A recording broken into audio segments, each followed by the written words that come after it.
할렐루야. 하나님의 은혜가 우리의 모두 함께 하시길 바랍니다. 선파울로 시내에 많은 다리와 터널이 있습니다. 그 중에서 우리가 가끔 볼 수 있는 장면 하나는 다리 아래 트럭이 끼어 꼼짝 못하는 모습입니다.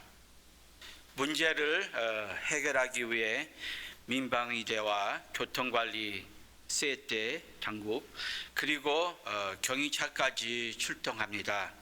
그들은 다리 구조에 손상을 주지 않으면서 트럭을 빼내고 동시에 트럭의 피해도 최소한 할 방법을 계산하고 계획합니다. 그러나 몇 시간이 지나고 그들은 해결책을 못 찾습니다. 모두가 난감해하고 있을 때 그 상황을 지켜보던 한 노숙자가 생각지도 못한 해결책을 외칩니다. As such that water being there could come outside. 타의 바람만 빼면 트럭이 빠져나온다고 아주 획기적인 해결책을 제시를 했습니다. 이름 없는 한 사람이 전문가들도 쉽게 떠오르지 못했던 단순하지만 결정적인 해결책을 제시합니다. 우리의 삶 속에서 여러 종류의 문제들이 있습니다. 어떤 문제는 비교적 쉽게 해결되지만 어떤 문제는 매우 복잡하여 더 많은 주의와 노력이 요구합니다. 또 어떤 문제는 끝이 보이지 않은 뻗치는 것처럼 느껴질 때가 있습니다. 우리 그 다음 장면 보여주세요. 한 가지 확실한 사실은 앞으로도 우리의 삶에 또 다른 문제들이 찾아올 것이라는 것을 알고 있습니다. 그리고 그 문제들은 우리의 지식과 경험, 현실에 대한 통찰, 전략과 창의성, 또한 용기와 때로는 운까지 요구합니다. 그러나 어떤 문제들은 그렇게 쉽게 측정할 수 없습니다.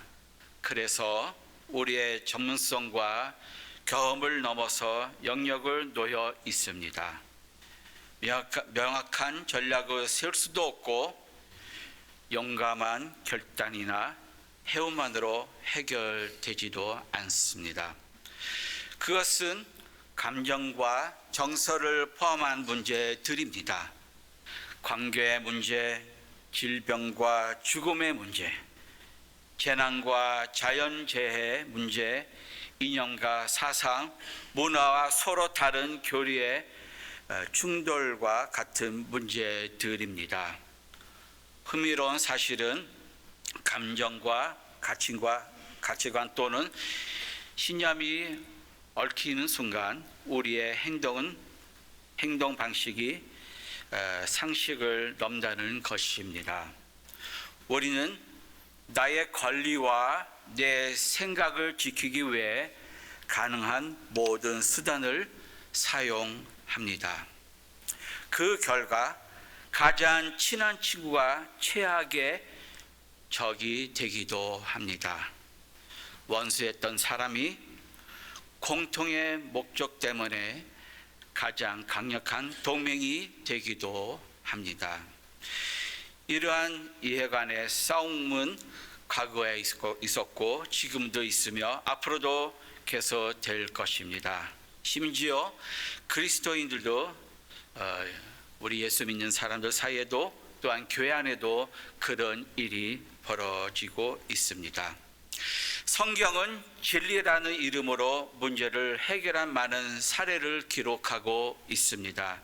그러나 그 해결이 언제나 하나님의 뜻과 완전히 일치했던 것은 아닙니다.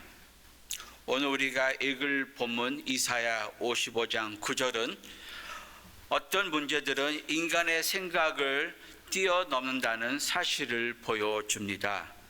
사람의 눈에 아무리 완전해 보이는 결정을 할지라도 하나님의 길과 다를 수 있다는 것입니다. 우리 함께 한 목소리로 우리 이사야 55장 9절 읽겠습니다. 이는 하늘 땅보다 높은 같이 내 길은 너희 길보다 높으며 내 생각은 너희의 생각보다 높으니라. 아멘. 사람의 생각과 길은 하나님의 관점에서 볼 때 작을 수밖에 없습니다. 왜냐하면 하나님은 온 인류 전체에 향한 훨씬 더 큰 위대하고 큰 계획을 갖고 있기 때문입니다.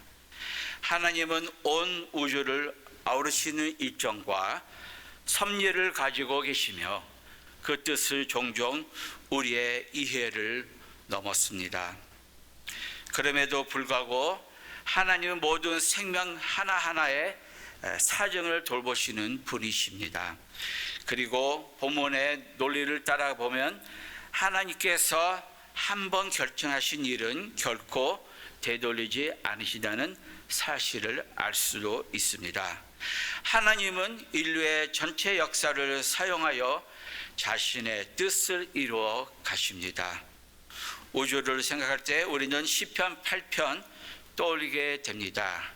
사람이 무엇이기에 주께서 그를 생각하시며 인자가 무엇이기에 주께서 그를 돌보시나이까. 그게 다윗의 고백이 아닙니까? 하나님은 온 우주를 관리하고 보호하고 있지만 각각 개인의 하나하나도 주님께서 관철하고 돌보고 있습니다. 하지만 여기서 분명해지는 한 가지 사실은 인간이 하나님의 계획에 자신을 맞춰야 한다는 것입니다. 결코 하나님께서 우리의 계획에 맞추시는 것이 아닙니다. 그러나 인간은 그렇게 행동하지 않습니다. 우리는 우리의 권리를 주장하며 우리의 문제에 대해 즉각적인 해결을 하나님께 끊임없이 요구를 합니다.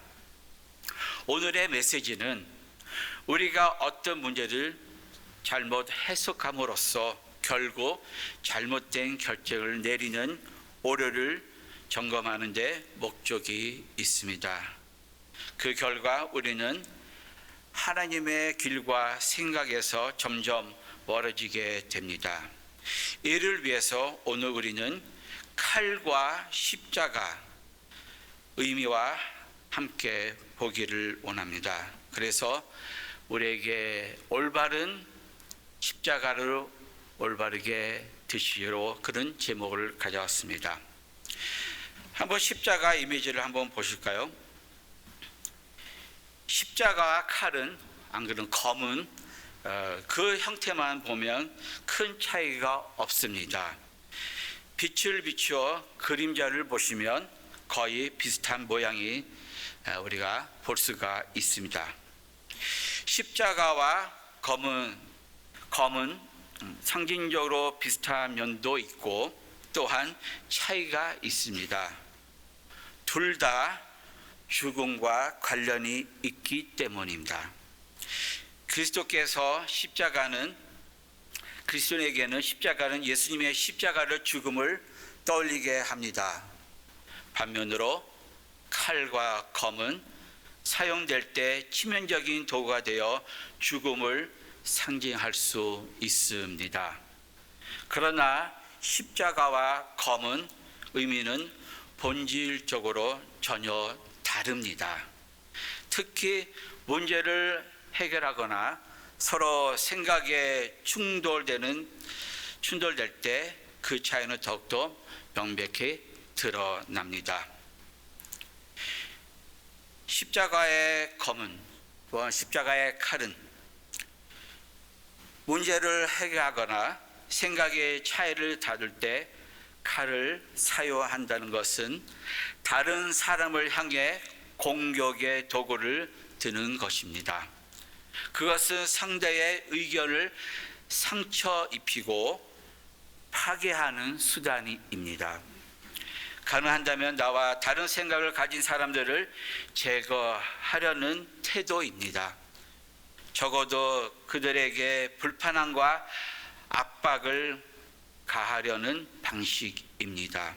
그러나 예수님께서 보여주신 십자가의 방식은 검과 전혀 다릅니다. 십자가는 단 한 사람의 죽음을 요구합니다. 바로 자기 자신의 죽음을 뜻합니다. 곧 하나님의 뜻을 위해서 자신의 자아를 내려놓는 죽음이라는 것입니다. 요약하자면 문제 해결에 대한 인간의 방식과 하나님의 방식은 전혀 다를 수 있다는 것입니다. 검의 제안은 다른 사람을 십자가에 못 박히는 것에 목적이 있습니다. 십자가 또한 칼은 검은 똑같습니다. 내가 어떻게 드냐에 따라서 그 사용 용도는 전혀 다른다는 것입니다. 내가 검을 들어서 상대방을 못을 박냐, 안 그럼 내가 십자가를 올바르게 들어서 내가 그 순간에 내 자신을 하나님께 드리거나, 그 부분을 우리가 명백히 분별할 필요가 있다는 것입니다. 사랑하는 성도 여러분, 성도님들의 자신의 생각과 신념을 지키기 위해 얼마나 많은 사람을 십자가에 못 박아 왔습니까? 칼을 사용하면서 우리는 심지어 하나님의 이름으로 다른 사람을 해칠 수도 있습니다. 그러나 십자가의 길은 내가 하나님의 뜻을 이루기 위해 먼저 굴복하고 자신을 내려놓는 것입니다. 중요한 질문이 있습니다. 우리는 예수님께 물어야 합니다. 이 상황과 문제를 칼로 해결해야 합니까? 아니면 십자가로 해결해야 합니까? 연합교회 성도 여러분, 물론 우리의 신앙을 지키기 위해 검을 사용할 때도 있습니다. 그러나 대부분의 경우 우리가 검을 들어 해결하는 것보다 그 모든 상황이 십자가로 해결할 때가 더 많다는 것입니다. 베드로의 예를 한번 보겠습니다. 요한복음 18장 10절과 11절 제가 읽겠습니다. 이에 시몬 베드로가 칼을 가졌는데 그것을 빼어 대제사장의 종을 쳐서 오른쪽 귀를 베어 버리니 그 종의 이름은 말고라. 예수께서 베드로에게 이르시되 칼을 칼집에 꽂으라. 아버지께서 주신 잔을 내가 마시지 아니하겠냐 하시니라. 겟세마네 동산에서 베드로처럼 우리도 종종 그렇게 행동합니다. 상황의 충동에 이끌려 우리가 옳다고 믿는 것을 필사적으로 지키려 합니다. 그러나 그때는 칼을 들어야 할 순간이 아닌 십자가를 져야 할 순간이었습니다. 우리는 얼마나 자주 칼을 들어 다른 사람을 십자가에 못 박혀 했습니까? 먼저 용서를 구하고 분별을 달라고 기도해야 합니다. 저는 거의 30년 동안 사역하면서 많은 상황을 바라봤습니다. 때로는 검으로 문제를 해결할 수 있는 기회가 너무 많았습니다. 다른 사람의 잘못을 잘라내고 단호하게 처리할 수도 있었습니다. 그러나 지금 돌아보면 거의 대부분의 상황은 검으로 문제를 해결하는 것이 아니라 십자가로 문제를 해결할 필요가 있었다는 것입니다. 예를 들어 제가 한번 은혜가 넘치는 어떤 교회 가서 예배를 드렸습니다. 찬양이 시작합니다. 두 번째 찬양이 또 시작합니다. 세 번째 찬양이 시작할 때쯤 내 귀에 이상한 소리들이 저에게 다가왔습니다. 이게 무슨 소리가, 처음에는 제가 구별을 하지 못했습니다. 근데 찬양과 기도가 더 뜨거워져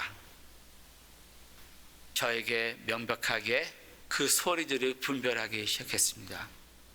다른 게 아니라 사람들이 예배 도중에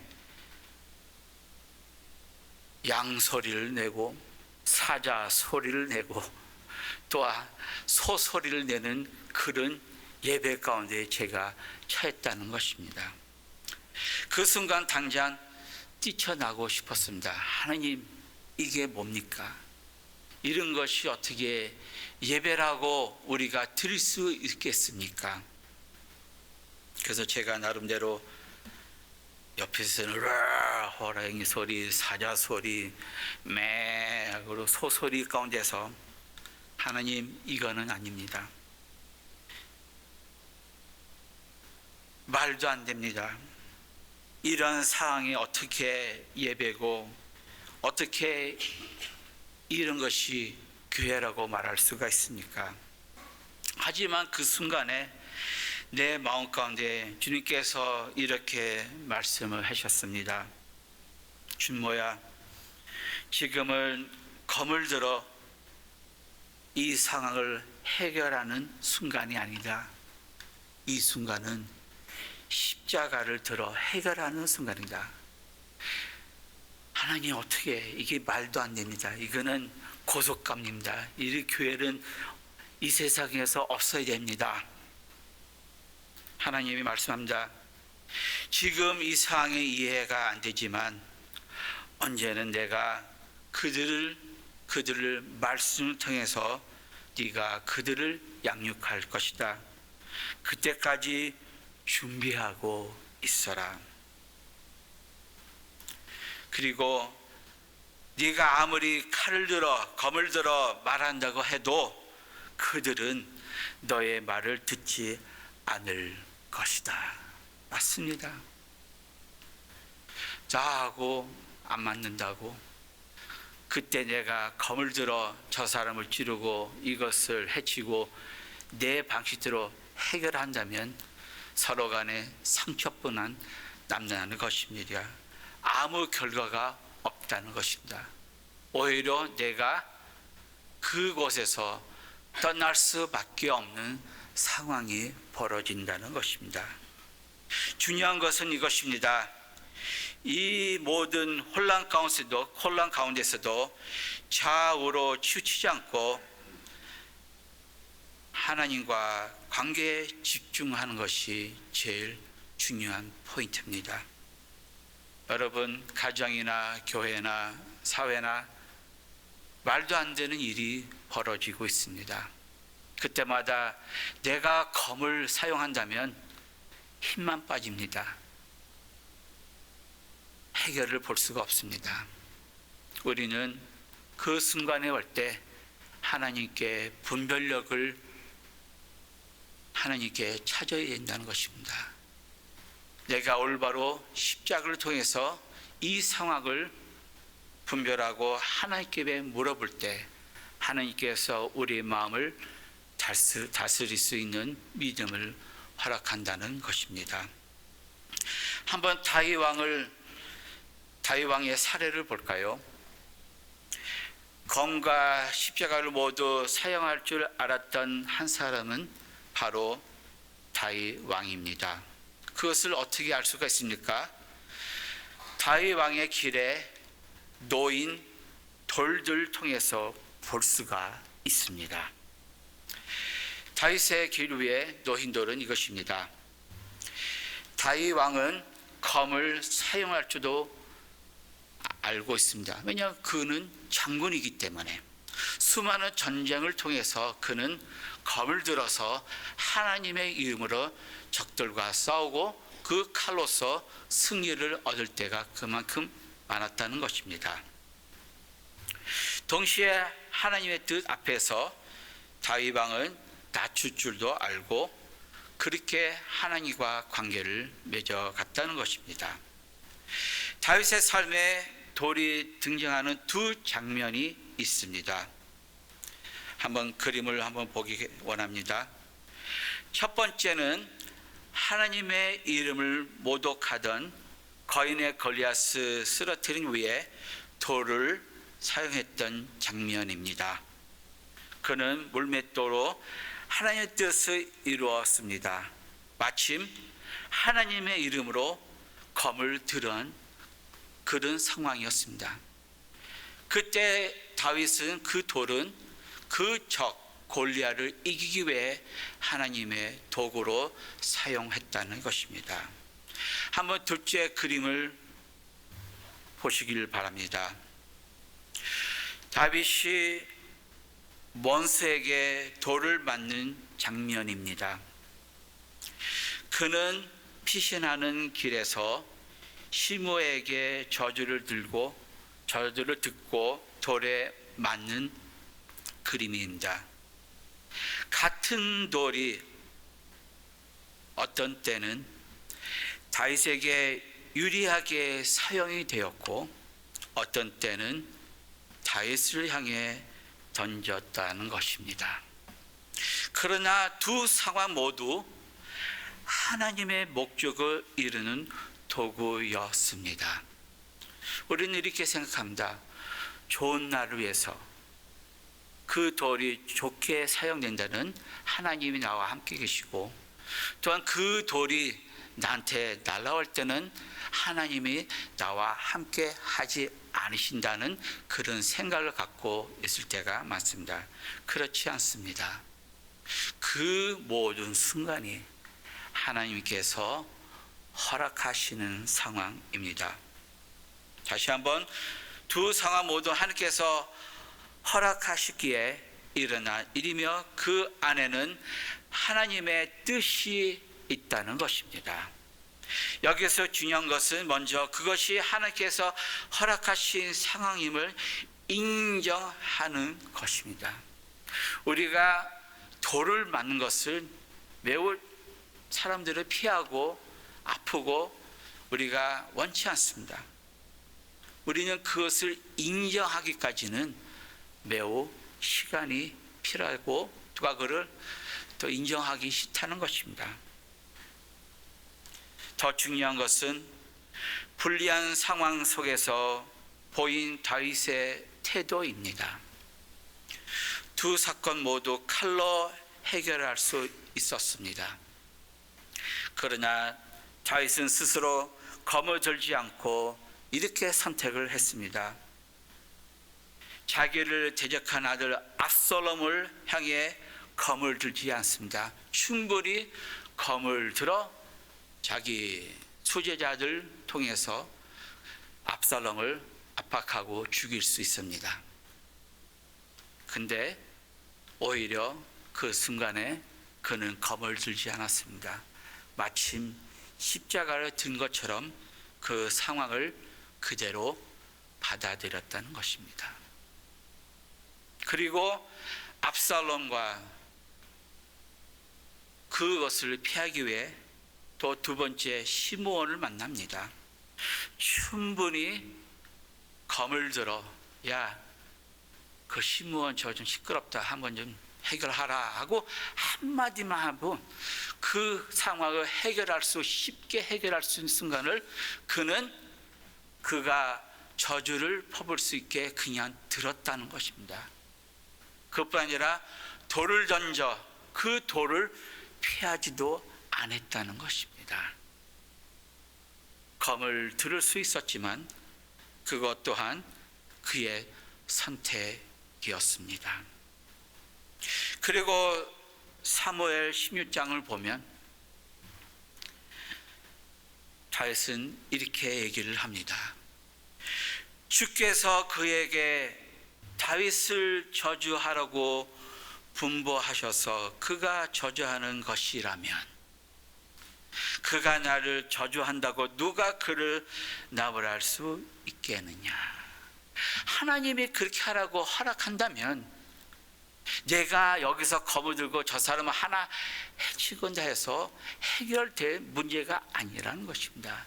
다윗은 그 순간에 검이라 검이 아니라 십자가를 쥐고 있다는 그 상황이라는 것입니다. 만약에 하나님이 그렇게 하셨다면 그냥 받아들여야 된다는 것입니다.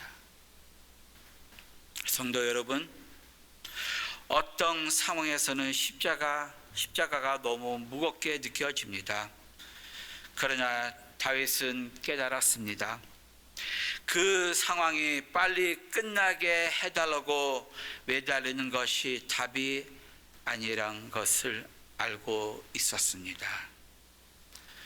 그는 하나님께 부르짖기보단 하나님 이게 뭡니까? 가슴이 치고 안타까고 하나님 저 사람을 해치게 하시오. 그런 하나님께 기도하기보다는 먼저 그것을 하나님께서 허락하신 현실로 받아들였습니다. 그가 나를 저주하는 것을 여호와께서 그에게 다윗을 저주하라 하셨기 때문에 내가 어떻게 할 수 있겠는가? 성도 여러분, 어떤 상황은 아무리 기도하고 금식하고 부르짖어도 당장 사라지지 않습니다. 그럴 때 먼저 자신을 낮추고 그 상황 속에서 예수님께 우리에게 가르치시고자 하는 교훈을 무엇인지 민감하게 분별해야 합니다. 그것은 하나님의 때를 기다리는 것, 그리고 하나님의 방법으로 문제를 해결되기를 신뢰하는 것입니다. 십자가를 올바르게 사용하는 것입니다. 베드로전서 5장 6절을 제가 읽겠습니다. 그러므로 하나님의 능하신 손 아래서 겸손하라. 내가 때가 되면 너희를 높이시리라.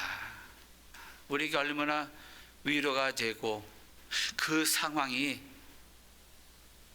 그냥 아무렇게나 흘러가는 상황이 아니라 그 상황도 하나님의 주권 안에서 일어난다는 것입니다.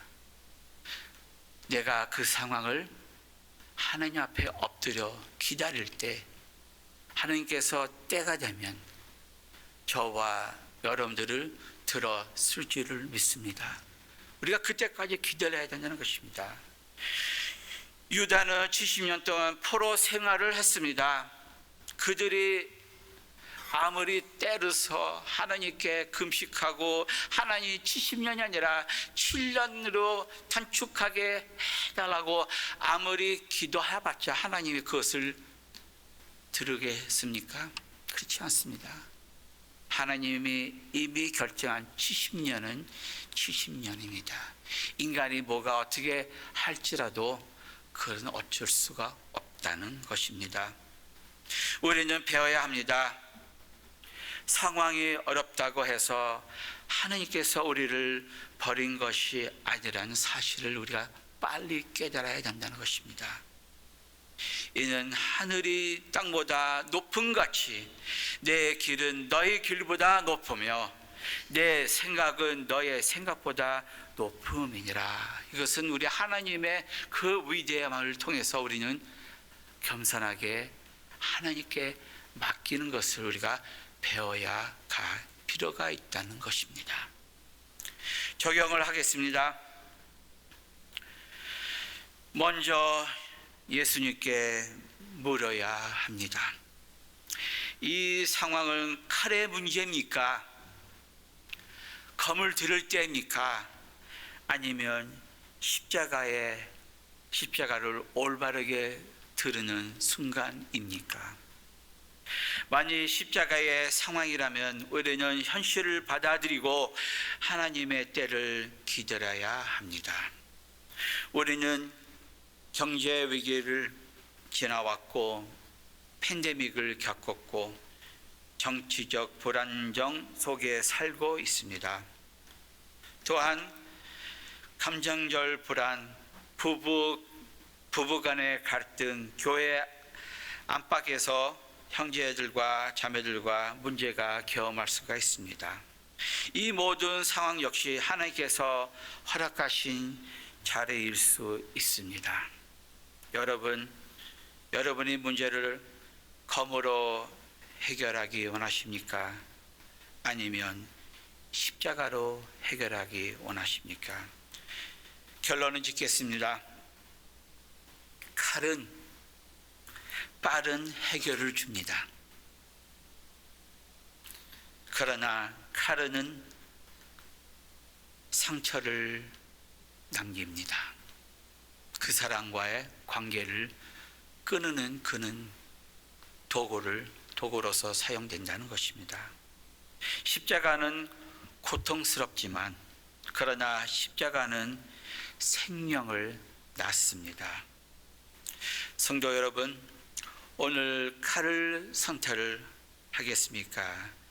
아니면 십자가를 선택을 하겠습니까? 우리 마지막으로 오늘 본문을 읽고 함께 주가 일하시는 찬양을 부르겠습니다. 우리 다 같이 읽겠습니다. 이는 하늘이 땅보다 높은 같이 내 길은 너희 길보다 높으며 내 생각은 너희의 생각보다 높음이라. 함께 찬양하겠습니다.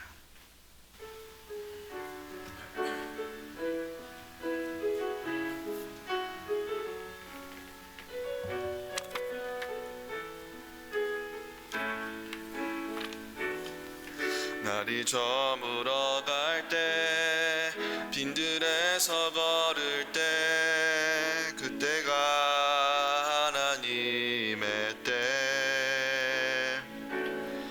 내 힘으로 안 될 때 빈손으로 걸을 때 내가 고백해 여호와 이래. 주가 일하시네.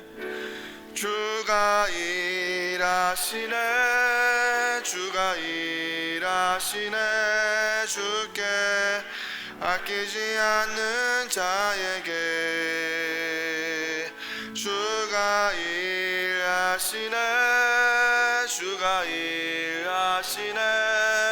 신뢰하며 걷는 자에게. 우리 모인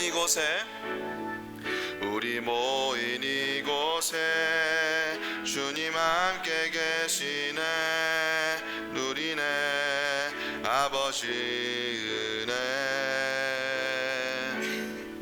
적은 떡과 물고기 내 모든 것 드릴 때 모두 고백해 여호와 이래. 주가 일하시네. 주가 일하시네. 주가 일하시네. 주께 아끼지 않는 자에게 주가 일하시네. 주가 일하시네. 신뢰하며 걷는 자. 주가 일하시네. 주가 일하시네. 주가 일하시네. 주께 아끼지 않는 자에게 주가 일하시네. 주가 일하시네.